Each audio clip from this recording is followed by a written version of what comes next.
அஸ்ஸலாமு அலைக்கும்.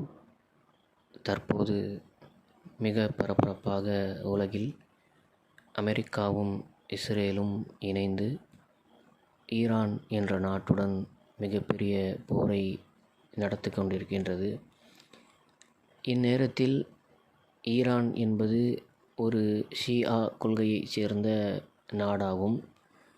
நாம் ஈரானை ஆதரிக்கலாமா, அப்படி ஆதரித்தால் அது தவறா என்ற சந்தேகம் பலருக்கும் எழுந்திருக்கும். இன்னும் சிலர் ஈரானை ஆதரிப்பது தவறானது என்றும் தீர்ப்பு வழங்கி கொண்டிருப்பதையும் நாம் காணலாம். உண்மையில் இது போன்ற சூழலில் இரண்டு நபர்களும், ஒரு சாரார் இஸ்லாத்திற்கு எதிரானவர்களாகவும் இன்னொரு சாராரும் இஸ்லாத்திற்கு எதிரானவர்களாகவும் இருக்கும்போது நாம் எவ்வாறு முடிவு செய்ய வேண்டும் என்பதை இஸ்லாம் நமக்கு மிக அழகாக வழிகாட்டி இருக்கின்றது. குர்ஆனில் நீங்கள் 30வது அத்தியாயம் 2, 3, 4, 5 ஆகிய வசனங்களை படித்து பார்த்தோம் என்று சொன்னால், அதில் நமக்கு மிகச்சிறந்த பாடத்தை, இது போன்ற தருணங்களில் எவ்வாறு நடந்து கொள்ள வேண்டும் என்பதை இறைவன் அழகாக சொல்லி காட்டுகிறான். 2வது வசனத்தில் அல்லாஹ் சொல்லுகிறான், ரோம பேரரசு அருகில் உள்ள பூமியில் வெற்றி கொள்ளப்பட்டு விட்டது. அவர்கள் தோல்விக்கு பிறகு சில வருடங்களில் அல்லாஹுவின் உதவியால் வெற்றி பெறுவார்கள். இதற்கு முன்னரும் பின்னரும் அதிகாரம் அல்லாஹுவுக்கே உரியது. நம்பிக்கை கொண்டோர் அந்நாளில் மகிழ்ச்சி அடைவார்கள் என்று இறைவன் குர்ஆனில் சொல்லுகிறான்.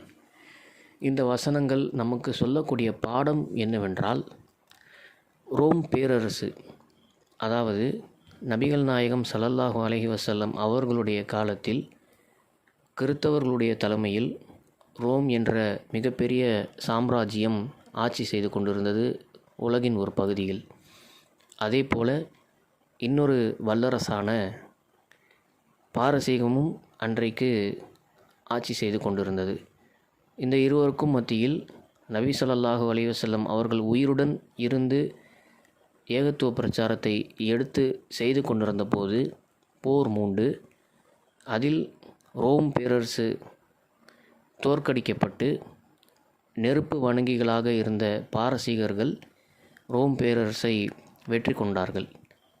அப்போது மக்காவில் இருக்கக்கூடிய அந்த காஃபிர்கள் என்ன செய்தார்கள் என்றால், பார்த்தீர்களா,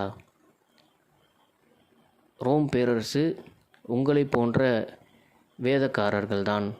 அவர்கள் கிறித்தவர்களாக இருந்தாலும் அவர்களும் பரலோக ராஜ்யம் என்னும் மறுமையை நம்புகிறார்கள். அதே போல உங்களுக்கு எப்படி திருமறை குர்ஆன் என்னும் வேதம் இருக்கின்றதோ அவர்களுக்கும் ஒரு வேதம் இருக்கின்றது. ஆனால் இறைவனை நம்பக்கூடிய அவர்கள் இந்த போரில் தோற்றுவிட்டார்கள். ஆனால் இறைவனை நம்பாமல் இருக்கக்கூடிய, நெருப்பை வணங்கக்கூடிய மஜூசிகளான பாரசீகர்கள் இந்த போரில் ஜெயித்து விட்டார்கள், வெற்றியடைந்து விட்டார்கள் என்று கூறி அன்றைய காஃபிர்கள் நபிகள் நாயகம் ஸல்லல்லாஹு அலைஹி வஸல்லம் அவர்களுடைய காலத்தில் முஸ்லிம்களை ஏளனமாக கருதி, உங்கள் கொள்கை தவறானது, உங்கள் கொள்கை சரியானதாக இருந்தால் உங்களைப் போலவே வேதத்தை பெற்றிருக்கக்கூடிய அந்த ரோமைச் சேர்ந்த கிறித்தவர்கள் ஜெயித்திருக்க வேண்டும். அவ்வாறு அவர்கள் ஜெயிக்காததன் காரணத்தினால் அவர்கள் எப்படி தவறான கொள்கையில் இருக்கிறார்களோ அதே போல நீங்களும் தவறான கொள்கையில் இருக்கிறீர்கள் என்று கூறி மிகப்பெரிய மகிழ்ச்சி அடைந்தார்கள். அப்போது இறைவன் குர்ஆன் கூறுகிறான், ரோம் இன்றைக்கு தோற்கடிக்கப்பட்டு விட்டது என்பது உண்மைதான். ஆனால் இன்னும் சில வருடங்களில் அதே ரோம் திருப்பி வெற்றி அடையும், பாரசீகம் தோற்கடிக்கப்படும் என்று கூறி அந்த நேரத்தில் நம்பிக்கை கொண்டோர் முஃமின்கள், முஸ்லிம்கள் சந்தோஷம் அடைவார்கள் என்று சந்தோஷம் அடைவதற்கு ஒரு அனுமதியை நமக்கு வழங்குகிறான். எனவே இன்றைய தினம் அமெரிக்க இஸ்ரேலியர்களுக்கு அவர்களுக்கு எதிராக ஈரானியர்களும் ஒருவருக்கொருவர் சண்டை பிடித்து கொண்டாலும், இருவரின் பக்கம் சில கொள்கை முரண்பாடுகளும் பல அநியாயங்களும் இருந்தாலும், முஸ்லிம்களாக இருக்கக்கூடிய நாம் நம்முடைய கொள்கைக்கு நெருக்கமாக இருக்கக்கூடிய ஈரானுடைய ஷியா நாடை ஆதரிப்பது என்பது அன்றைய தினத்தில் ரோம பேரரசை எவ்வாறு முஸ்லிம்கள் ஆதரவு வைத்தார்களோ, நம்முடைய வேதக்காரர்களைப் போல நம்மைப் போல அவர்களும் மறுமையை நம்புகிறார்கள் என்று மனதில் நினைத்தார்களோ, அதே போல ஷியா என்ற பிரிவைச் சேர்ந்த இஸ்லாமியர்களான ஈரானுடைய அந்த நாட்டை நாம் ஆதரிப்பதில் எந்த ஒரு தவறும் கிடையாது. அப்படி அவர்கள் ஜெயிப்பார்கள் என்ற நம்பிக்கை வைப்பதும் தவறு கிடையாது. அவர்கள் வெற்றியடைவார்கள் என்ற நம்பிக்கை வைப்பதும் எந்த ஒரு தவறும் கிடையாது என்பதை நாம் இந்த குர்ஆன் வசனங்களில் வாயிலாக அறிந்து கொள்ள முடிகின்றது.